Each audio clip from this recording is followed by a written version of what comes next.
All right, the intermission is over, and now it's time for our last amateur matchup of the night. Jim Griesheimer, Ryan Jimmo, Rage in the Cage 173. First one under the new ownership of Nathan and Nolan Highland, the Highland Group. And this is a good one, Jimmo, as we come to you from the Celebrity Theater in Phoenix. 135-pound matchup between 1-0 Jose Palencia Jr. fighting out of Arizona Combat Sports, a great prospect and a former national champion high school wrestler, against the man you see right there, Tony Romero. And Tony, 5'7", 131 pounds, fighting out of Bambusa MMA and the UFC gym.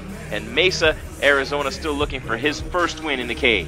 Okay, well, we got a new guy in the cage here. He's looking for his first win. He should be hungry. It's going to be interesting to see how these guys who are not as seasoned get in the cage, how they react psychologically, and if it affects them or if it helps them. You know, some guys wilt underneath the lights, and then some guys grow underneath the lights. It's an interesting thing to see. Yeah, and you look at Romero there. He's got a lot of work cut out for him against an elite wrestler, and Jose Palencia Jr.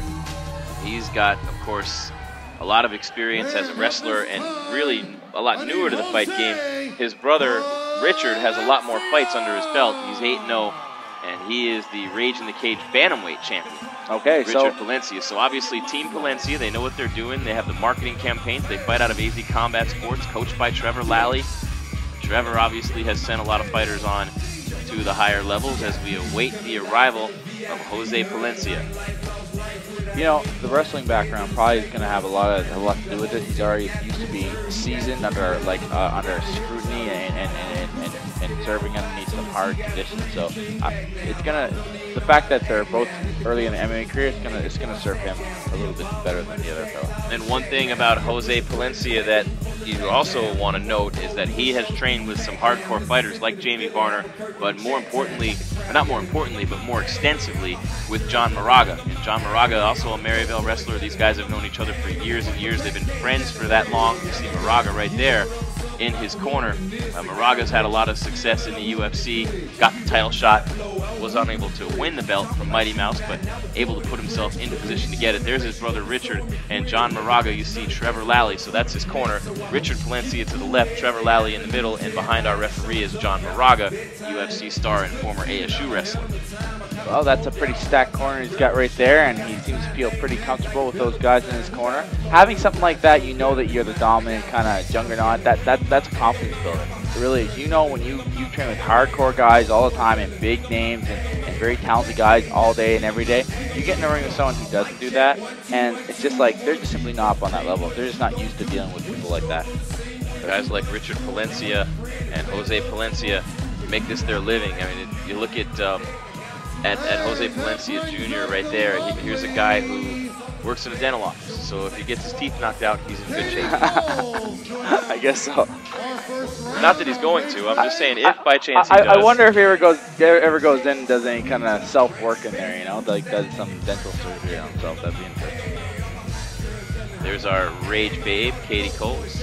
The fittest dietitian in America. You like how she sidestepped that cable right there? I like it, but listen, I have a problem. I don't think she has high heels on. I think the ring girl should have high heels on. I'm not big on the sneaker.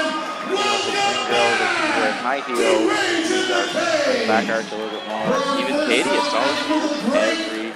First on my left, black trunks with white trim. His 5'7" inches tall, 135 pounds. Rick Ray. Out of Bambusa MMA and UFC gym. Sponsored by Manny Wilkins Lopez, and he comes to us from Mesa, Arizona. He's still looking for his first win in the cage. Please welcome Tony Romero.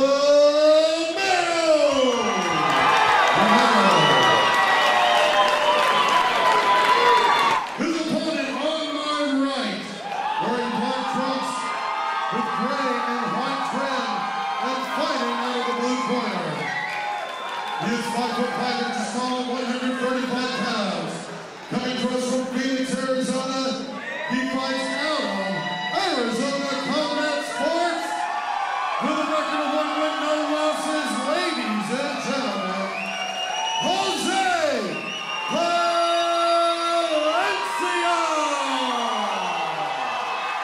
Palencia. Both fighters will get their instructions from Al Wayne. Gentlemen, we're going to have the rules. Just have a good, clean fight. Touch gloves if you'd like to, but back to the corner, ready to fight. We are all set for action here in this matchup at 135 pounds. Jose Palencia Jr. and Tony Romero in the Crimson Cage. Our last amateur fight of the night, our referee Al Guiney, and here they come with Palencia looking to go to 2-0. Nice quick jab there. Whoa. Coming out hard and fast on Romero. We're seeing a little bit more of an aggressive creature here already.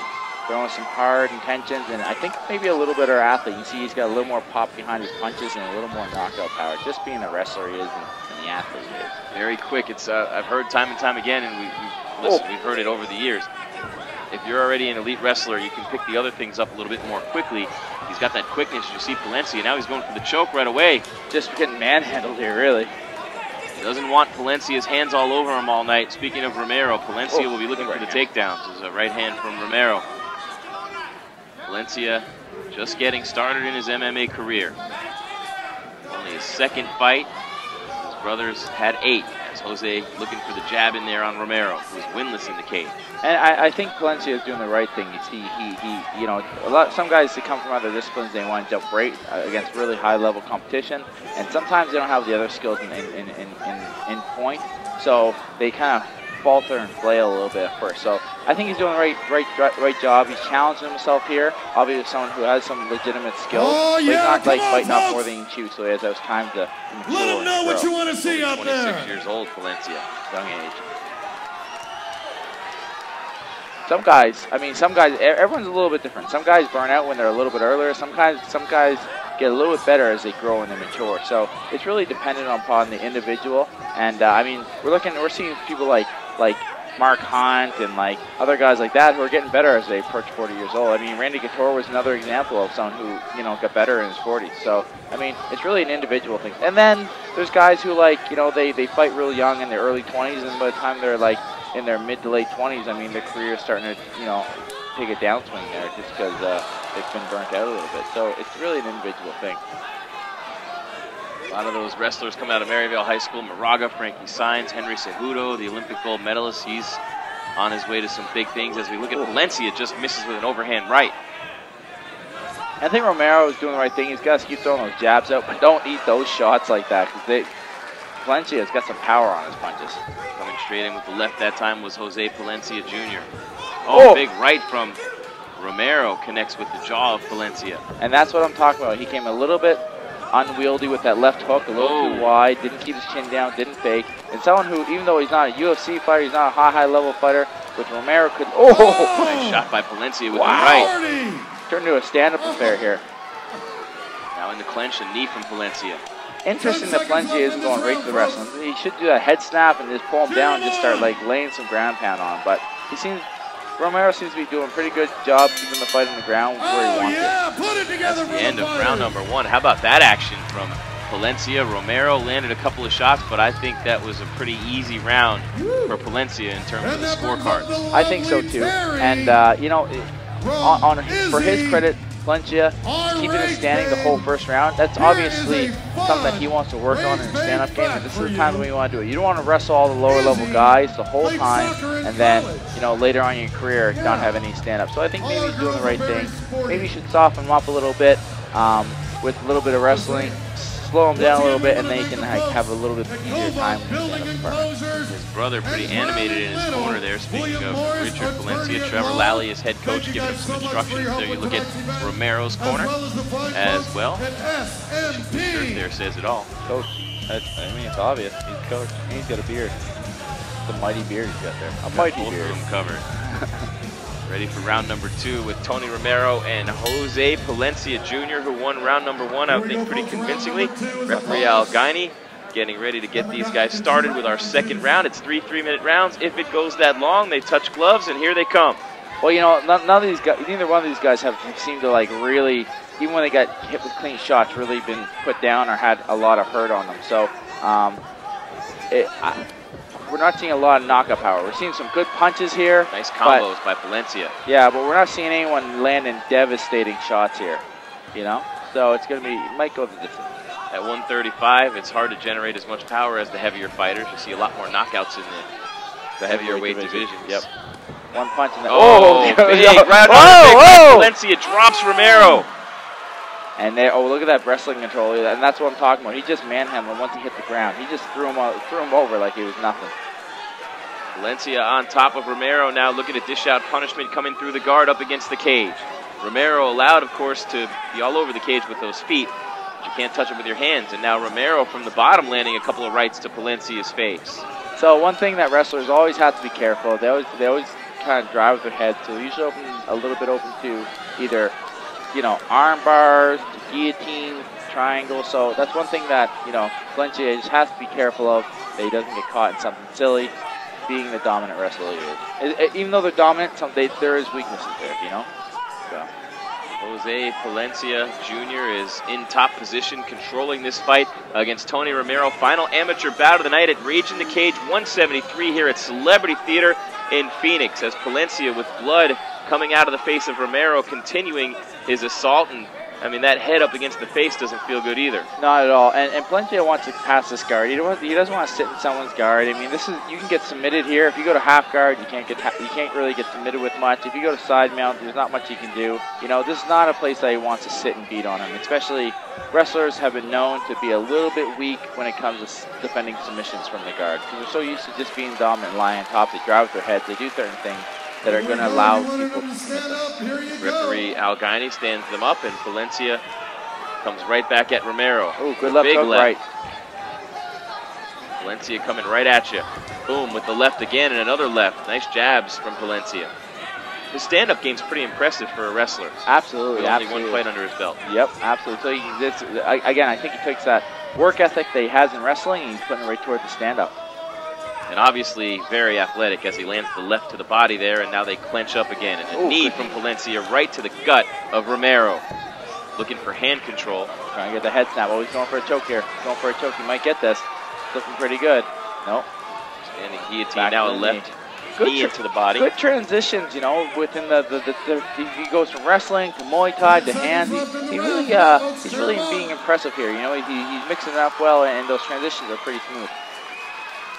With Moraga and Payan and guys like that at AZ Combat Sports, another dominating round for Jose Palencia, although he's not able to finish Tony Romero in this final amateur bout of the night. We'll go to round number 3 in just a minute, as you see our Rage Babe there coming across to let everybody here at Celebrity Theater know. Jimmo, a packed house. This has been a pretty good fight. Outstanding performance, and you can see why Jose Palencia and his brother Richard, in the same boat, although more advanced in his career though, you can see why a lot of people think he's one of the top prospects, not only in the state, but in the country. Oh, absolutely. And you can see him, just what I said alone, just the switching up in between the different disciplines, how he's manhandling with the wrestling, and the power in his hands is impressive as well. So he certainly is impressive, and I think as long as he keeps his head on straight, he's got a bright future. And a lot of discipline, too, coming from that wrestling background. What do you think Trevor Lally is saying to him here? I think he's probably telling him, you know, get out of the way of the punches, don't open up too much, be sharp, fake a little bit more, and if you have to, take it down. We saw him say throw the left hook there. We saw him like referring to that in the corner. So we're going to see how he comes out. See, I think he's probably pretty good at following instructions. So I think we're going to get a heads up what he said in the corner. Here they come for round 3, and you wonder what Romero can do as he that left hook was eats landing. Another left. Romero's still swinging strong, though, and he looks pretty good, pretty fresh out there. Yeah, we saw him mention in the corner, throw that left, you're hitting it, you're landing, he's dropping that right hand, and he's throwing it 3 or 4 times already, right off the bat. Yeah, these guys are calling war. Come by on, Romero. everyone. A little bit of a good right hand there, too. Ooh, thought his foot on his knee there, that didn't feel good. Palencia with a right. And right to the wrestling. How natural. Take down again. Huh? He's a great wrestler, a national champion in high school. Said he never really planned on being an MMA fighter. He wanted to be a wrestler and make his money that way, but he realized it was going to be very tough to pay the bills unless you're a gold medalist and you're doing appearances. And even then, it's still those guys hard. become MMA fighters for the most part, or guys like Kurt Angle, big career in the WWE, but those are your options, really, professional wrestling or MMA. If you want to go so many wrestlers getting into MMA, and you look at the champions. You look at Chris Weidman and Cain Velasquez, and I mean, these are elite wrestlers. Elite wrestlers, right? So it's a good base to start from, and it makes guys animals and gives them great work ethic. And we're seeing the wrestler here driving his head, driving his weight into him all the time. And that's big right. Always a good thing, but it can be a bad thing too, because if a guy's really good at jiu-jitsu, you can snag in a guillotine quite a bit if you drive your weight too far forward too often. You know, jiu-jitsu guys will pull you down so they can get their hips underneath you, so you can start doing arm bars, triangles, and guillotines. And wrestlers tend to like fly right into that. So sometimes that'd be a difficult situation for a wrestler if they're up against high-level jiu-jitsu. Algaini stands him up again. Jose Palencia, bottom of your screen now on your left. Yeah, Romero, I don't think he wants the fight to be anywhere. He's not really... oh, good left hook. Oh, big right from Palencia. Coming right at you. Beautiful shot. Romero is just getting beat up everywhere he is. If he's on the ground, he's getting beat up. If he's on top, or if he's on the stand-up, he's getting beat as well. And a big knee to follow it up. Palencia abusing Romero now, just beating him up, and another uppercut right to the jaw. Those transitions from wrestling to the clinch work, to straight punching, to knees, to the wrestling on the ground. Like, he is really good with big right hand, eh? He is really good at those. Whoa. Oh, big takedown again. And that was just a one-handed takedown with the left arm. That's impressive right there. Had a little bit of an inside trip there. It was really beautiful. Palencia, so impressive in this fight against Romero here tonight at Rage in the Cage 173. Only his second amateur fight. He looks like a seasoned pro in there. You wonder how long it'll be before he and his brother make their pro debuts. He does. I would like to see him posture up a little bit more here, because I mean, if he goes, when he gets to the higher level, you know, guys who are good at jiu-jitsu are going to start big punches. But what you can see right there, he's starting to. Wrestlers have to be careful with that. They tend to like be a little bit careless with the neck, because they never had to put up with that in wrestling. So, fortunately, it's the end of it. That's the end of the fight. Yeah, action-packed 3-round affair between Jose Palencia and Tony Romero. Dominating performance by Jose Palencia. Can't see any circumstance under which here Romero would get his arm raised, but you give him credit, Jimmo. He fought hard and with a lot of heart until the end of this fight. Took a lot of punishment as you look at Palencia there with Lally, his brother Richard, and John Moraga. Romero's corner, proud of him for his effort tonight, as they should be, as Ryan Jimmo makes his way into the cage for the official decision as well. But you look at it and you just say, what a performance by Palencia here tonight. They've got the Team Palencia shirts. They've got it all going on coming out of AZ Combat Sports. They've given us so many great fighters over the years under the Lally brothers, and outstanding performance by another one of them here tonight in Palencia. Algaini headed toward the center of the cage as you look at Palencia, and Lally, another one under the belt for Palencia. I'm sure he wanted to get the finish, but able to dominate this matchup here tonight against Tony Romero at Rage in the Cage 173. The pro portion of our card is going to start up next. You won't want to go anywhere. We've got some huge fights, including Aaron Brown. Speaking of prospects, Aaron Brown, a tremendous prospect himself out of Power MMA and Fitness, former University of Hawaii and St. Louis Rams linebacker. Joe Gelati, the capo, still coming up against Kirk Washington, Esteban Payan, and Eric Regan. And then the heavyweight championship match between Dale Soapy and Corey the Tugboat Timmerman. Let's go into the cage for the official decision. Palencia and Romero rocking Rick Reyes. Ladies and gentlemen, please put your hands together for both these warriors. Come on! Taking it to the bitter end. The judges have voted in the following manner. All judges scored the bout 30-27 for your winner. By unanimous decision, fighting out of the blue corner, Jose Palencia from Arizona Combat Sports.